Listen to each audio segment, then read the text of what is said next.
بسم اللہ الرحمن الرحیم ظهر الفساد في البر والبحر بما كسبت أيدي الناس ليذيقهم بعض الذي عملوا لعلهم يرجعون۔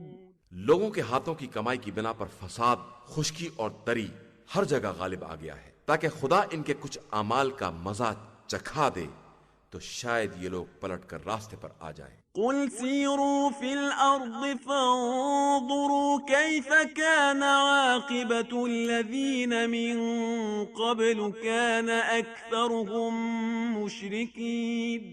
آپ کہہ دیجئے کہ ذرا زمین میں سیر کر کے دیکھو کہ تم سے پہلے والوں کا کیا انجام ہوا ہے جن کی اکثریت مشرک تھی۔ فأقم وجهك للدين القيم من قبل أن يأتي يوم لا مرد له من الله يومئذ يصدعون۔ اور آپ صلی اللہ علیہ وآلہ وسلم اپنے رخ کو مستقیم اور مستحکم دین کی طرف رکھیں قبل اس کے کہ وہ دن آ جائے جس کی واپسی کا کوئی امکان نہیں ہے، اور جس دن لوگ پریشان ہو کر الگ الگ ہو جائیں گے۔